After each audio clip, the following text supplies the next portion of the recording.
এটা প্ৰমাণিত হ'ল যে আত্মসহায়ক গোটত কোনোবা যদি সোমাইছে তেওঁৰ অকল অৰ্থনৈতিক ইনকামে হোৱা নাই, ছ'চিয়েল ট্ৰান্সফৰ্মেশ্যন এটাও হৈছে। এইটো এটা আমাৰ বহুত ডাঙৰ শিক্ষা এটা এইবাৰ আমি দেখিলোঁ। আৰু খুব 3টা লেয়াৰৰ আমি চেক কৰাৰ পিছত 36 লাখৰ ভিতৰত প্ৰায় 29 লাখ মহিলা এনেকুৱা নিৰ্বাচিত হ'ল যে যাৰ সন্তান 3, ST SC মৰাণ মটক চাহ বাগিচা হ'লে 4তকৈ কম আছে। ইয়াত দুটা আৰু আমি ইম্পৰ্টেণ্ট পইণ্ট লগাইছিলোঁ যে মহিলা উদ্যমিতা কৰিব, কিন্তু ঘৰত যদি ছোৱালীক স্কুলত নপঠোৱাকৈ ৰাখি থৈ দিয়ে তেতিয়াহ'লেতো তেওঁক উদ্যমী মহিলা বুলি আমি ক'ব নোৱাৰোঁ। গতিকে ছেকেণ্ড আমি চেকআপ কৰিছিলোঁ যে মহিলাগৰাকী ল'ৰা ছোৱালী স্কুলত গৈছে নে নাই, বিশেষকৈ ছোৱালীজনী। যদি ল'ৰা আৰু ছোৱালী যদি স্কুলত যোৱা নাই, বিশেষকৈ ছোৱালীজনী যোৱা নাই, তেওঁ এই আঁচনিখনৰ বাবে নিৰ্বাচিত নহ'ব। থাৰ্ড আমি কৈছিলোঁ যে এই মহিলাগৰাকী কোনো বেংকত ঋণ আদি থাকিব নালাগে। এই গোটেইকেইটা ক্ৰাইটেৰিয়াত 29 লাখ মহিলা নিৰ্বাচিত হ'ল। কিন্তু এই 29 লাখ মহিলাৰ ভিতৰতো কোনোবা চৰকাৰী কৰ্মচাৰীৰ পত্নী আছে, কোনোবা হয়তো ঠিকাদাৰৰ ল'ৰা ছোৱালীৰ পত্নী আছে, কোনোবাই হয়তো নামটো আছে গ্ৰুপত কিন্তু কাম কৰাৰ বাবে আগ্ৰহ নাই।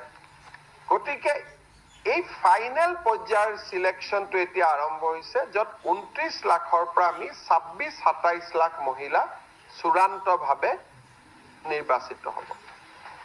31 মাৰ্চ তাৰিখৰ ভিতৰত, যিহেতু বাজেট 1 এপ্ৰিলৰ পৰা আৰম্ভ হ'ব, 31 মাৰ্চৰ ভিতৰত আমি 29 লাখৰ পৰা ফাইনেল যিটো চেকিং, চৰকাৰী কৰ্মচাৰীৰ পত্নী, চৰকাৰী কৰ্মচাৰীও 3য় আৰু 4ৰ্থ শ্ৰেণীটো আমি ল'ব দিছোঁ যে 3য় আৰু 4ৰ্থ শ্ৰেণী যদি হয় তেওঁলোকে লওক, কোনো আপত্তি নাই।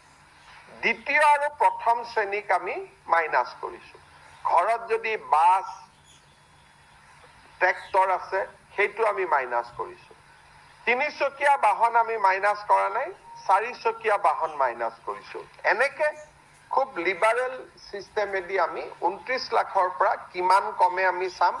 হয়তো 1 লাখো কমিব পাৰে, 1.5 লাখো কমিব পাৰে, হয়তো 50,000ও কমিব পাৰে। কিন্তু যিয়ে নহওক কিয় 31 মাৰ্চত এই তালিকাখন আমি সমাপ্ত কৰিম, ফাইনেলি আমি আপলোড কৰিম যে এইখনে হিতাধিকাৰীৰ তালিকা।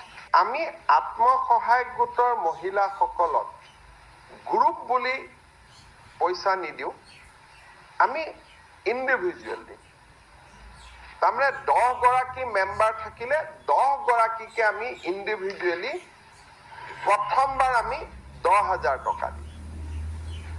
10,000 টকাটোৰ উপযুক্ত ব্যৱহাৰ যেতিয়া তেওঁলোকে কৰিব পাৰে, দ্বিতীয়বাৰ আমি তেওঁলোকক 25,000 টকা দিম।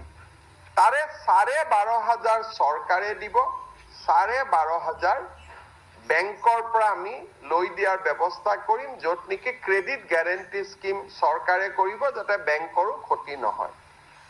আৰু থাৰ্ড ইয়াৰত আমি তেওঁলোকক 50,000 টকালৈকে লৈ যাব খোজো। 10, 25, 50 টোটেলি 85,000 ৰুপিজলৈকে তেওঁলোকক আমি লৈ যাব পাৰোঁ।